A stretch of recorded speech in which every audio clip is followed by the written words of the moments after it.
Alright everyone, just as a recap of the last video, boy, those Trumps sure make a lot of mistakes that inadvertently help them to gobble up the media cycle every time someone jumps down their throats. It's spectacular. It happens dozens of times. Never would have understood it.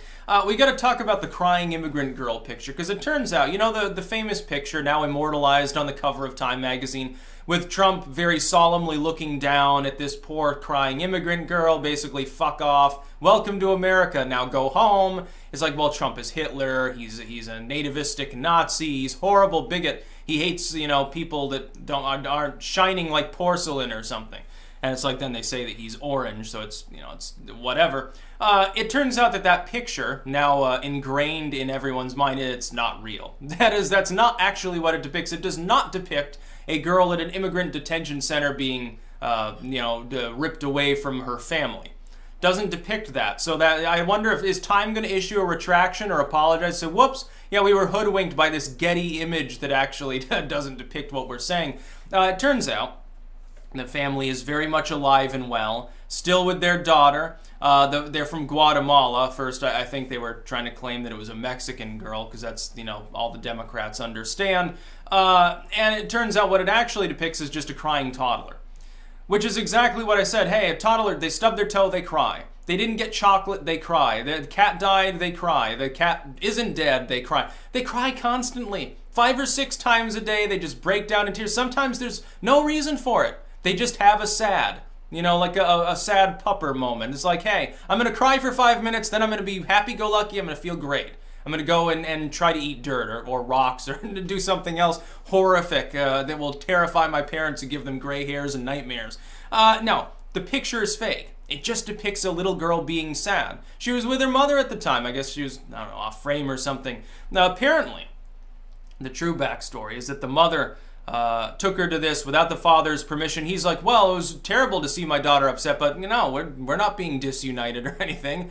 It's just she took her here to this sort of gathering, a protest or something, and she was upset. You know, we've had other situations where children are used as potent forms of propaganda, and oftentimes it turns out that it's not quite reality. There's a famous image of a couple soldiers giving, I guess, a comrade or an enemy soldier some water. And it shows here, the media can manipulate what you see, and it sort of splits it apart into 3 frames. And depending upon which section they show you, it either looks like a totally benevolent act, where a soldier is you know, giving water to someone who's, you know, dying of thirst or whatever. Or it depicts another soldier pointing a gun at his head, or it depicts the entire figure, which is, hey, yeah, it's an enemy soldier, but they're giving him aid on the battlefield or something. So it's sort of, it's mixed between the two. But the media can focus you on one or the other aspect solely. They can cherry pick the reality that they give to you. Lie by omission is a great example of one of the most potent forms of propaganda. They simply won't tell you about something. Or lie by structure within text especially. Even within video. Why do you think that I generally, in the first minute of a video, I like to tell people the sort of too long didn't read version of what I'm about to say? I try to do that as sort of a charitable thing, because I realize not everyone has the time to watch a 10-minute video. Otherwise, I would be lying by structure. I'm leaving out the inconvenient parts that my own bias doesn't want to tell you until the end of the video. Very, very important. They do this in text all the time. They'll have a story. It's like a page long. The title will say something that isn't even 100% true by the own article's content, and then the part that negates that and tells you what's actually going on is right at the end. Most people don't read that far. It's just like when people are looking at resumes. They've done studies on this where they track where people's eyes are looking, and there's like people who they work for their business reading resumes. They're like, okay, look at these resumes, we're gonna map what you're looking at. And there are certain parts of the resume they focus on, and certain parts they don't even glance at it. They don't care. It's just the way that the human mind tends to work. We tend to have, especially in this day and age, a short attention span. Now, I pride myself on being able to focus on things for 10 minutes. A lot of people can't. It's like those 7-second Vine videos and stuff, I think, scrambled a lot of people's minds. We're in the age of instant communication, also instant gratification, so a lot of people don't want to be bothered to read an article, even if it's only a couple of paragraphs. So just think about when you get a propagandist article from BuzzFeed that mentions me, of course, it's like 10 pages long. Well, yeah, no one's going to read to the end and find out how full of shit the whole article is and how it self-refutes. They're not going to read that far. It's a lie by structure.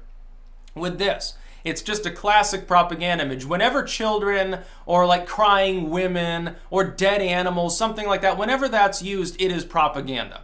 Invariably, it's going to be propaganda. Now, that doesn't mean that it's fake. In this case, it is. It doesn't mean 100%. It's like that, what was it? That migrant kid, you know, traveling to Europe who washed up on shore. That famous image of the boy in the red shirt sort of dead on the shore. The image itself is not itself fake. Yeah, it depicts a dead child floating around like flotsam in the surf. Very sad. What it was used for, though, has no connection to that actual emotion. You evoke the emotion and then you misdirect people. Just like you're a magician. One hand is doing the trick. You're focused on the one that's fluttering around in front of your face so that you don't see the trick going on. That's how magic tends to work. You're not supposed to see how it works. You've got to be distracted. You've got to be able to distract the audience. So what do they use it for? Oh, well, if you don't want to admit 1 million more people who aren't even always migrants, and certainly not all children or even young, into Europe, you hate these people. You want them to drown. You're genocidal. You're like those Nazis that actually hate minorities. They want to make you feel guilty so that you feel akin to groups that you don't like. That's essentially how it works. Don't do this, otherwise you are uncool. It's sort of like corporate advertising does the same thing. Oh, look at this cool kid here. He's got this computer product. Look, his lame friend is still using that outdated piece of bullshit. Ha ha. You know, they won't say that outright, but they'll show you images that basically tell that to your mind non-verbally. The crying immigrant girl picture does not actually depict someone who is in a detention facility parted from their parents. It depicts, apparently they're like migrant workers or lawful residents or something. They're not going to get detained. They're perfectly fine and happy. It's just that the father was upset because he's like, well, my wife took my daughter to this, you know, thing, and she's like upset and didn't, you know, basically hug me goodbye or something. They're fine. Yeah, and they're also Guatemalans. By the way, to the Democrats out there, not every illegal immigrant is from Mexico. They're also not all non-white, as you know, selectively call them. I know, like George Zimmerman, he was a white Hispanic because he did something you didn't happen to like. That was the first time that that term was deemed acceptable by anyone who self-proclaimed as a liberal, because I can remember years before they used to call you a racist if you insinuated that that could exist. Oh, you're just a bigot. Oh, you're trying to differentiate based on skin tone. It's like, what are you talking about? Latino is not a race. Mexican's not a race. Latin American is not. What are you talking about? Hispanic's not a race. It's a sort of ethnic class. What are you talking about, dude? You're the one that sounds like a bigot. You don't even understand how these things work. You're trying to sit there fucking lecturing me on a moral issue. The image is fake.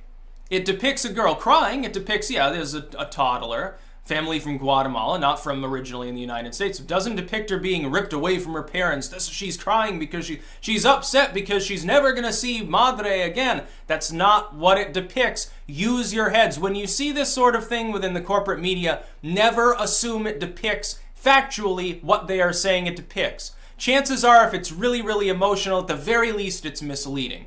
That's about all. Peace out.